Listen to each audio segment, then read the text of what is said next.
Welcome to the programme. Turkey's military has blasted away at Kurdish fighters that it says threaten the country, on the very day it celebrates becoming a republic. Its troops are also reported to have trapped a group of around 100 Kurdish fighters in mountains in the southeastern Hakkari province.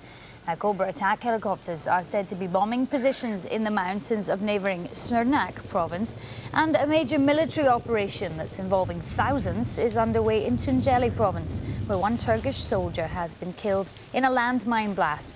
Turkey now has around 100,000 troops close to the border with Iraq, along with hundreds of tanks, artillery and warplanes. Now, this flexing of military might came as tens of thousands turned out across Turkey to celebrate the country's Republic Day. In the capital Ankara, warplanes swooped low over the crowds as President Abdullah Gül, accompanied by his military chief, saluted officers at a military parade. Gül pledged to remain determined in the battles against what he described as terrorism curses. Meanwhile, thousands of Turks in cities and towns across the southeast of the country showed their support for the country's armed forces. School children and veterans waved Turkish flags to celebrate the 84th anniversary of the founding of the country by Mustafa Kemal Atatürk.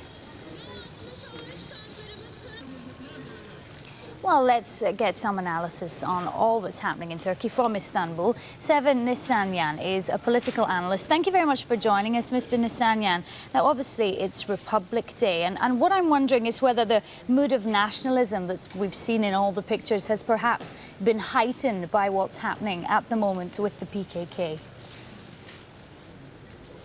Yes. There's an explosion of nationalism occurring in Turkey, partly, I suppose, spontaneous and partly manipulated. However, for the last few months, and especially for the last few days, we've had nationalism almost pouring out of our every corner of the country. And it is not a very pleasant sight. And we also heard President Gül earlier today, he called on Turkey to overcome existing ethnic problems with unity. What do you make of that statement, given everything that's going on at the moment? All across the country, there are, again, spontaneous or manipulated manifestations of popular rage against Kurdish elements and against Kurdish, both political elements as well as social groups. In various towns, Kurdish businesses and neighborhoods were attacked. And obviously the government, and especially the president, Mr. Gül, are very worried about where this might take the country in the long run. And do you think that the Turkish population, largely speaking, will be happy with anything less than some sort of military invasion? This seems to be the mood that we're seeing at the moment.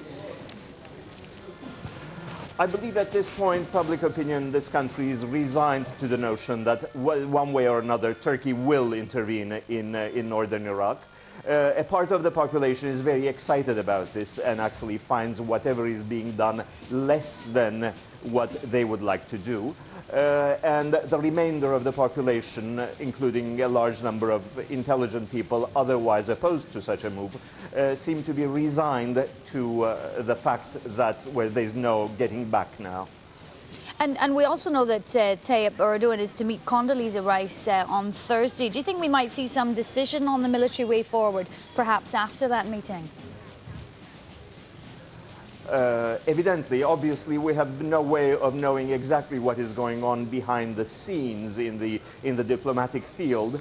But I believe there was a common perception in this country as well as around the world was that the United States might oppose a Turkish move into northern Iraq. And apparently the government is trying very hard to convince the Americans either not to oppose the Turkish move or, in fact, perhaps actively to support it.